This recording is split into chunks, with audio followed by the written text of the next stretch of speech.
I think you've given a very good interpretation, and let's now listen to the legal aspect of it from Mr. Cleophas.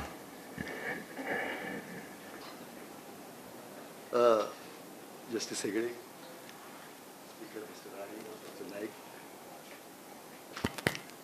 Satish, and as Santaram Naik said, all the veterans. The topic I have chosen is slightly different from the topic of the day. In fact, when Arjun phoned me, I said I would like to take a topic slightly different. That is because I feel that the issue of Lokpal has to be seen as against what is happening in the country for the past 2 decades.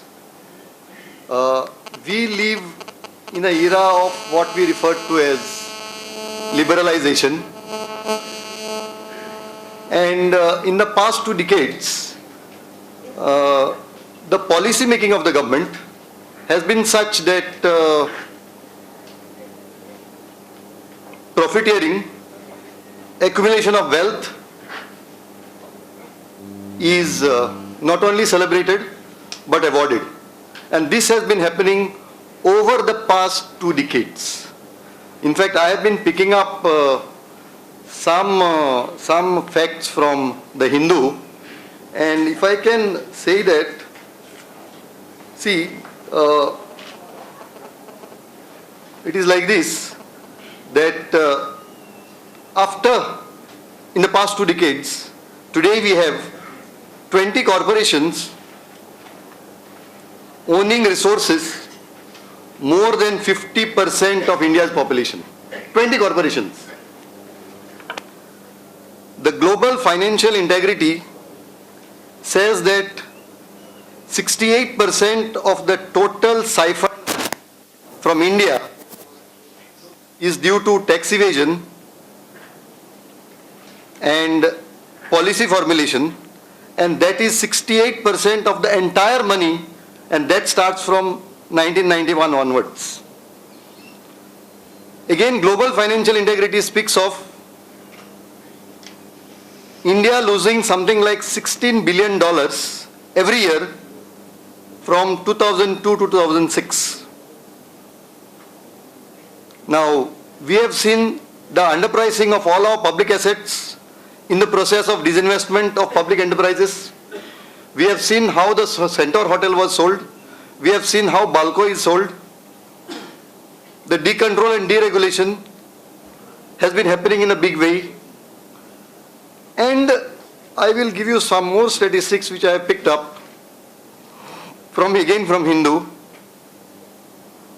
Due to policy formulation, revenue loss on tax concession to corporate sector in 2009-2010 is 72,881 crores. Now this is the tax concession given to the corporate sector in 2009-2010. In 2010-2011, it is 88,263 crores. Now why is this happening? This is happening because, as I will read a small quote from one S.P. Shukla, formerly from the Planning Commission and now an activist. He says, during the license permit Raj, necessarily corruption was under the table, and necessarily there was shame attached to it. But with liberalization and corruption entering the very areas of policy making, this character of underhand dealing and sense of shape has disappeared. In fact, corruption has become an acceptable thing with both the political class and bureaucracy. They have just short of formally legalizing it. He further says the fundamental reason for steady increase in corruption is the post-economic liberalization period is that the market has entered the government. Corporates have started deciding policies and price of government transactions. Radia tips show us. Now, why I was saying this is, see, Lokpal has been thought about from 1968 onwards. It was an institution in a way that was supposed to deal with in India corruption and maladministration. But in today's world, and as the former Chief Election Commissioner Vittal says, CVC, Vittal says that it is mega corruption. And mega corruption is, there is no question of getting licenses. The policies itself are subverted. The entire policy making of the country is subverted. Now, if we have some of the examples, we can see that during the NDA regime, we have the 2G spectrum. Now, 2G licenses were given on auction bidding. There was auction conducted. There was bidding.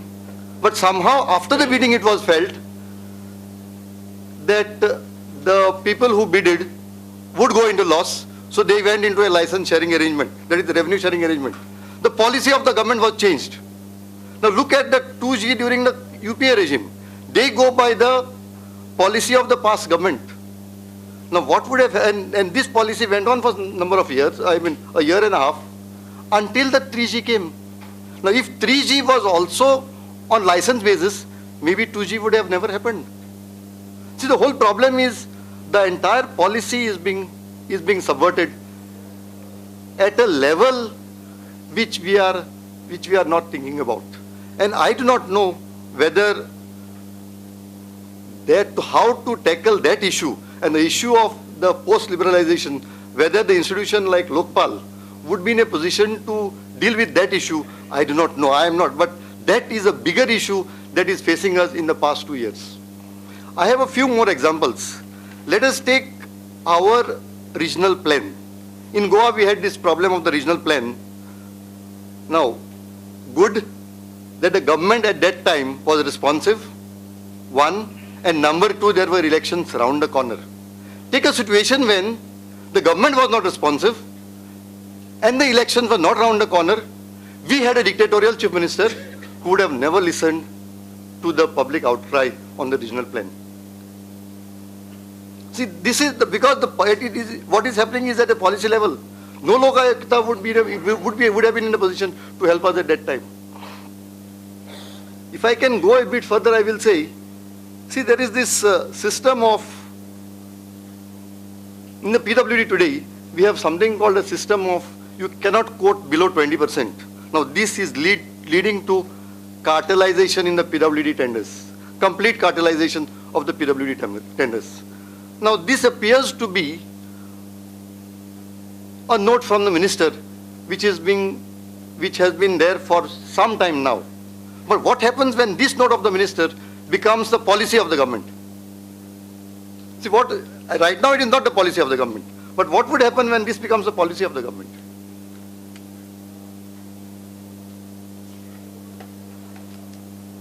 No, we always thought that with liberalization and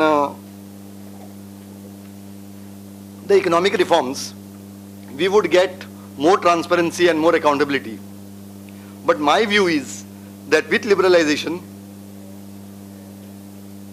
and the economic reforms, more and more policy subverting process has happened, and that is the issue that will have to be tackled. And my submission is that that issue has not come to the fore, which may have to be tackled in a big way. One more point that I would like to make is,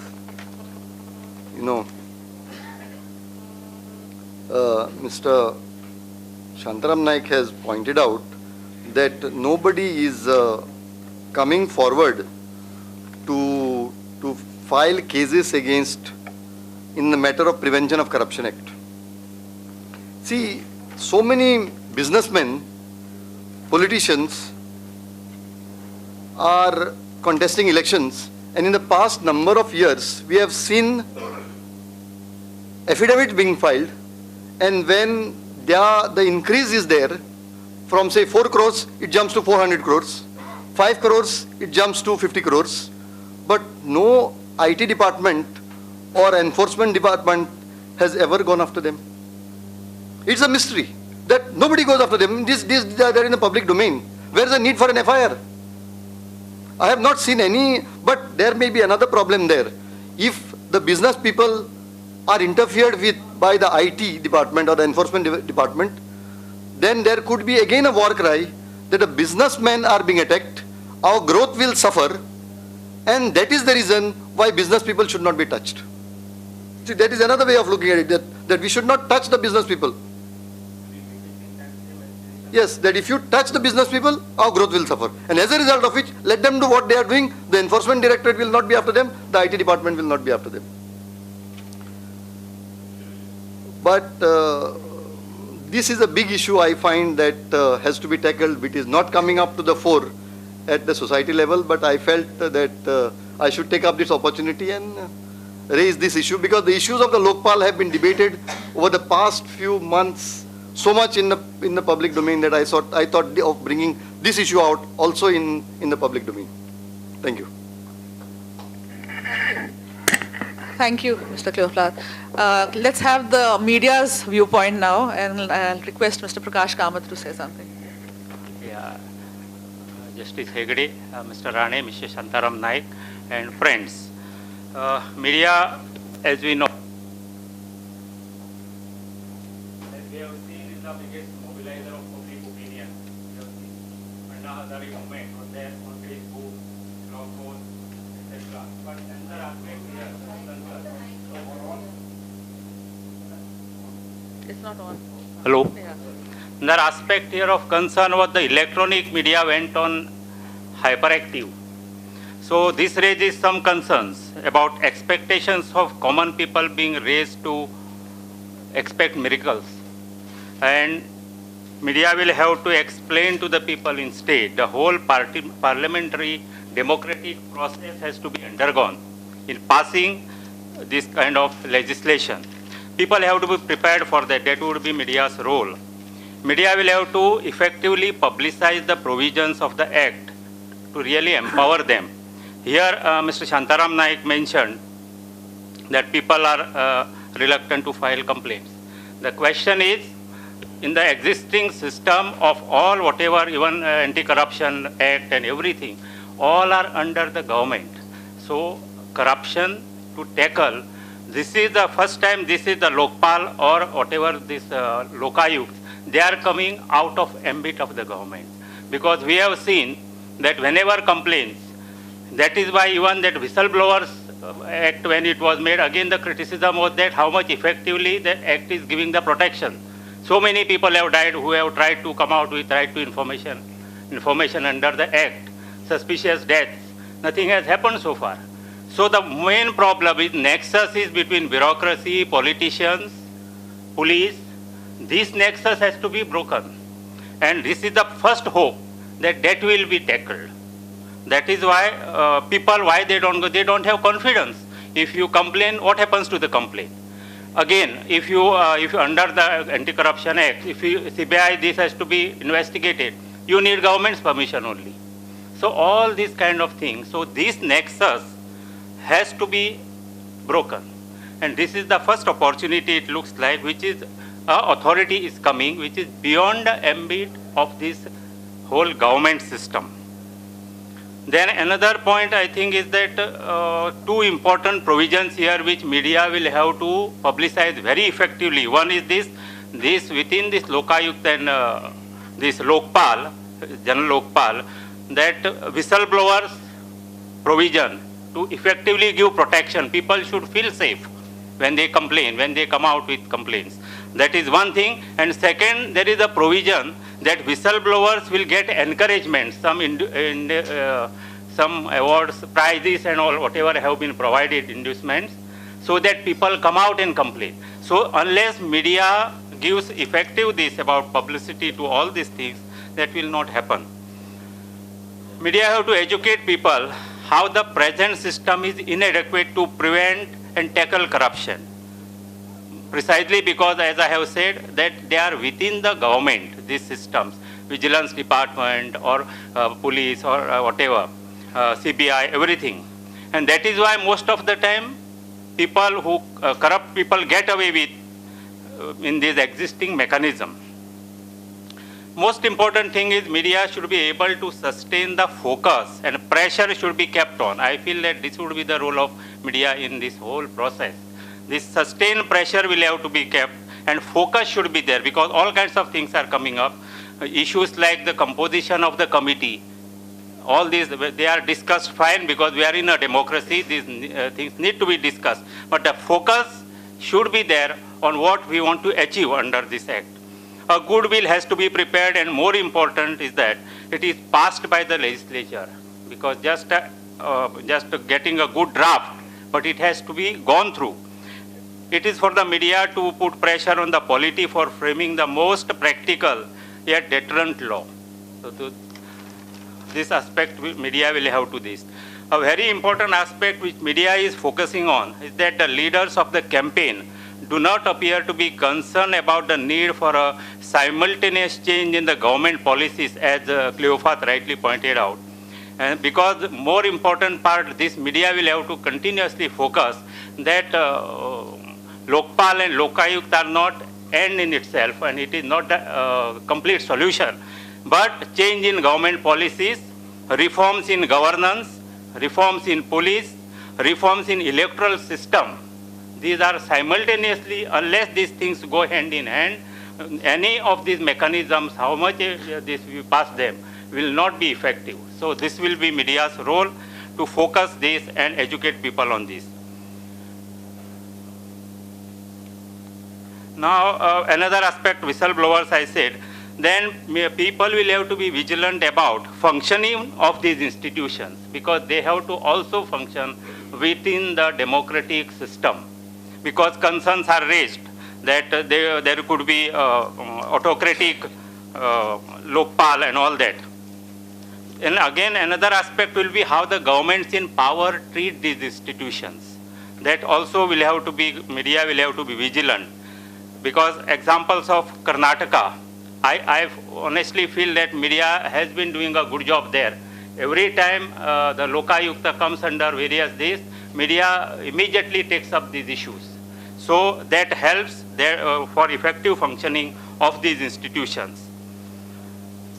Another aspect I feel that national level media has done a good job because we see a series of articles in various newspapers bringing out different aspects and also highlighting different concerns like efficacy of this Lokpal, then manner of nomination of members of the civil society in the committee. These issues were raised. It is good that these things are debated on this drafting committee. Then concerns about challenging the authority of parliament. This issue has also been raised. These issues can be debated, discussed, so that will benefit the people. People will ultimately understand and know what exactly is the case. So this is healthy debate in the media. Concern that Lokpal may be autocratic, authority without accountability, which is not correct because ultimately all decisions of Lokpal or Lokayukt are challengeable in the courts of law. But these things are coming into the public domain and debate. That is a good thing and media has to focus on these things.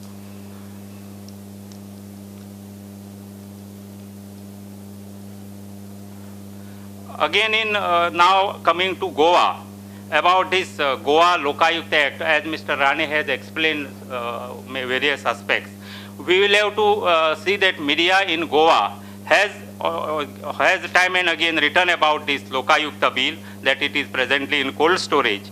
And second aspect is that after that Lokayukta bill was introduced, the earlier mechanism has simply collapsed, that is Public Means Prevention of Corruption Act.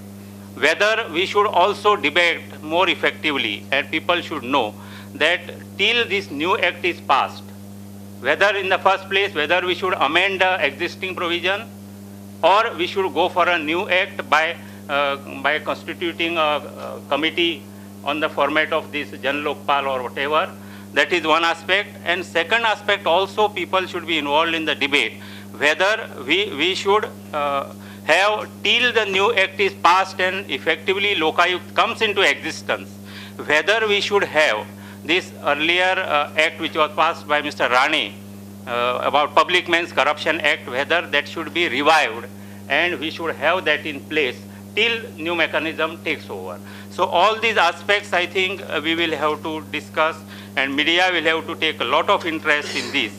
And otherwise this focus of whole this debate will not remain. So I feel this is media's role in this whole debate. Thank you. Thank you, Prakash. Before we again ask the media to speak, let's have the civil society perspective from Damodar Mauzo. Damodar bhai.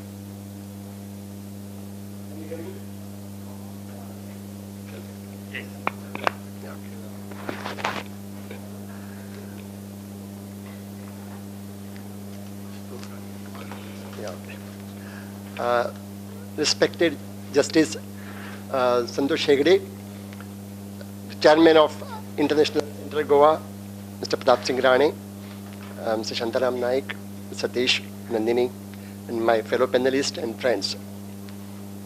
We have listened to different views expressed by the former earlier speakers, and they have presented their own perspectives. Now let me present my perspective in the sense from the point of view of Aam Aadmi, the common man, but the people feel about Lokayukt. Before touching upon the topic, I would like to dwell upon the past for a while, because what changes the people have witnessed over the last few years, and how it is led to their loss of faith in the system, and also about the hopes revived by the recent developments. We all know that for 450 years, Goa has experienced a colonial rule as against 150 years by the rest of India. We have witnessed the dark age in the history at the hands of brutal rulers. Although the people today prefer to remember the fading years of the Portuguese rule, and in view of the present situation, the political scenario in Goa, people recall the last years of the Portuguese and call good old days. You see, we have people have multiple worries today. The population growth rate of Goa is 0. Yet, over the last less than 50 years, the population has doubled, more than doubled. There is no check on the migrants coming to Goa. There was a time when we were used to leave the doors wide open during day hours, and also our windows had no grills. Yet there were hardly any cases of robberies. But today, we open the newspaper in the morning and we find broad daylight robberies taking place every day. We were politically a naive society that was subjected to the corrupt practices of the deputationists who came soon after liberation in order to facilitate the mainstream democratic process in Goa. As we all know, Goans are very quick learners. So within a few years, we learned the practices. And today, most of us, we all ourselves believe that Goa has entered the mainstream of political system of India.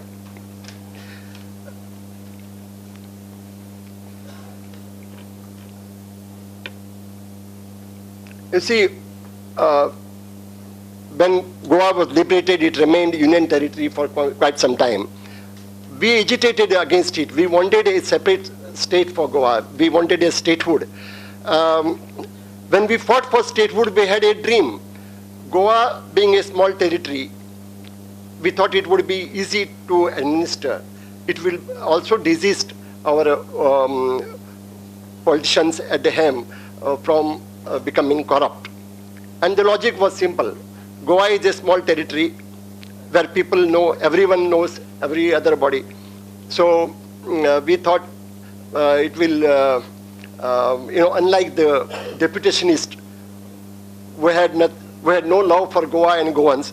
We thought the Goan leaders, since they know, everyone knows every other body, they will not fall in the trap of political practices, corrupt practices, and they will not be able to ask for bribes from their own brothers. But we were wrong. We have given the powers in the wrong hands. And in Goa, people today, they call the people at Ham as Alibaba's gang.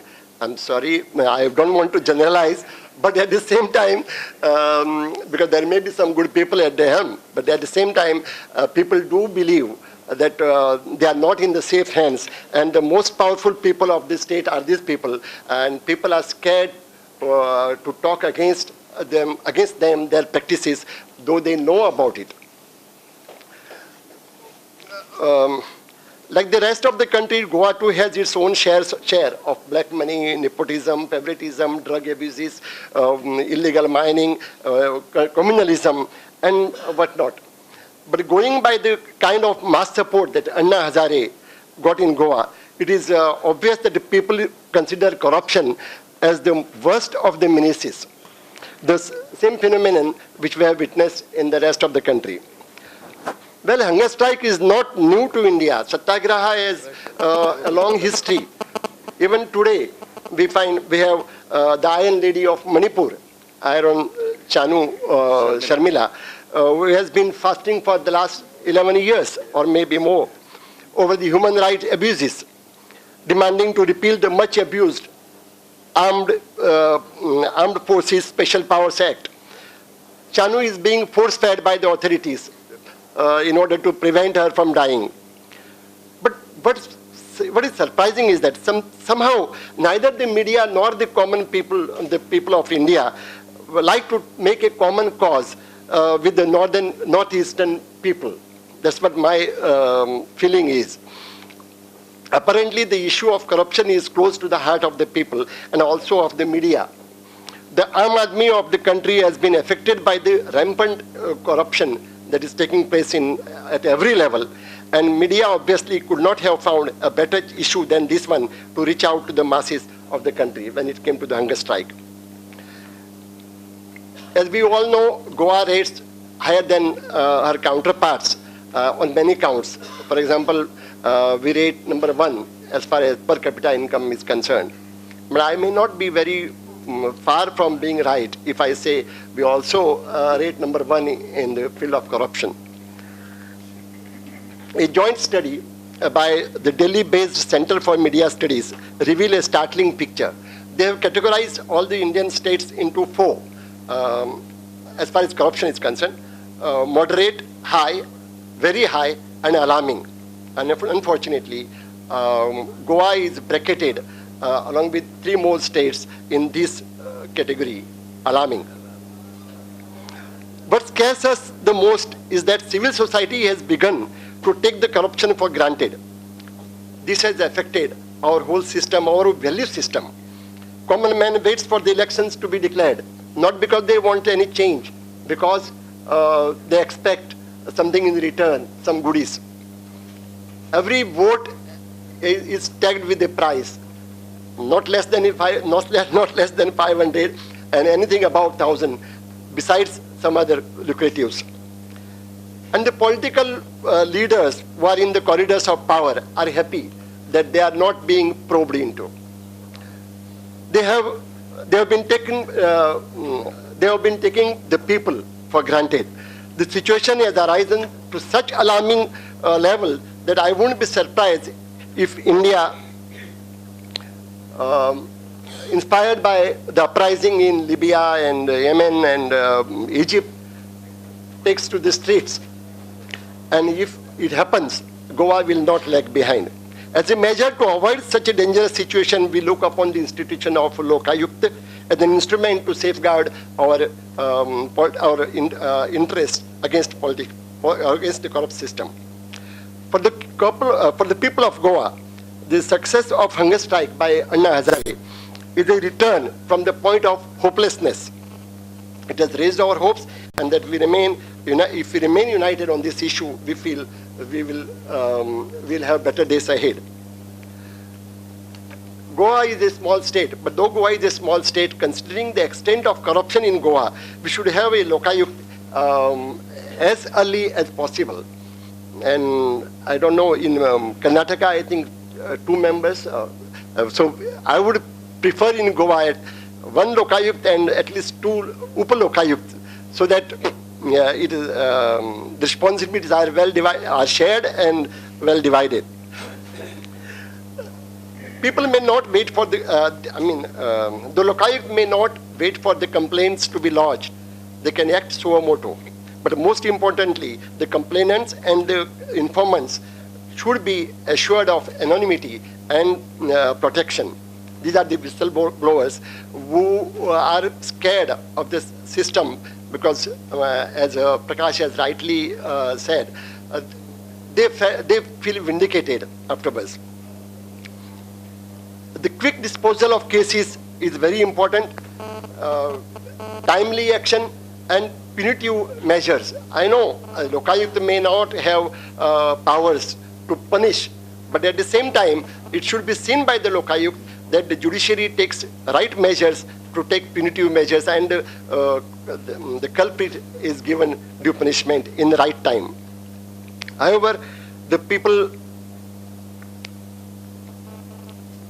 of the state who have lost faith in the political system are likely to look at the institution of Lokayukt with some apprehensions, and not without any reasons. As we have been discussing, Prevention of Corruption Act 1988 has failed to give results. The investigation into CWG or Spectrum 2G has been so delayed that people have a feeling that they are allowing the culprits, those involved, to cover up their deeds. We had utmost faith in our judiciary until late, but the recent developments have been disheartening, so much so that recently the Chief Justice of Supreme Court has warned the lawyers against warned the judges against socializing with the lawyers. In Goa, we have so many laws in force against begging, against smoking in public, against spitting in public, against use of plastics. These are the laws which affect the common man. That's why I'm mentioning them. Look, petty laws, but then they're important. But they are not enforced because the enforcement agencies lack both the commitment and conviction. We have Goa Public Service Commission, we have State Information Commission. They are very powerful, but appointment by the government, the ruling party decides upon the appointments. So people have doubts of whether they can really function independently. It is said that the office of the Lokayukt is a super state body. Whether it is or not, I don't know. But that is because accountability is very important. So whether they are accountable or not is being debated in the newspapers, media. So vesting unlimited and unrestrained powers in few hands gives rise to apprehensions. I remember one instance, a central government agency in Goa carries on some operations and subcontracts are given to different people. A group of contractors had to pay a bribe of say 100 rupees every day to his immediate boss. So after some time, they fed up with this system. They went and complained to the higher ups at the top, and taking cognizance of their complaint, another officer was appointed to oversee the operations. But what was the result? This group of contractors who were earlier paying 100 rupees to his immediate boss, earlier boss, now he has to pay another 100 rupees to the new boss. So this is my expression. Why I express is because people have this experience with the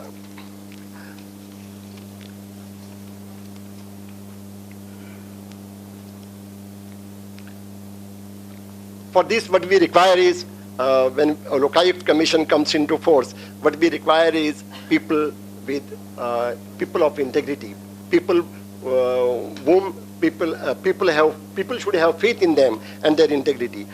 There is a saying in Konkani, "Shadache chedu mutre." We will have some things or the other against the person next door. It is necessary that we give up the crab mentality, which is very much existing in Goan community, and choose the best among us. And now there is victory is the triumph of the people. At least that is what we, the people, like to believe. If the success story needs to be continued, then we must demand the office of Lokayukt in Goa at the earliest. Thank you.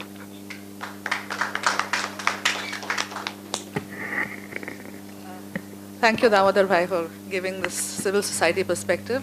We would like to welcome Mr. Ramakant Khalab, who's driven all the way from Ratnagiri, starting at 5 o'clock in the morning. He's just reached us.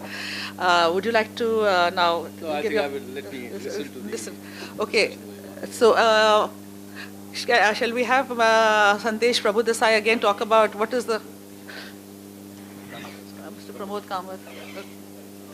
We'd like to welcome Mr. Pramod Kamath, also Secretary Law of Government of Goa. Thank you for joining us. I'd like to next ask Sandesh Prabhudesai now.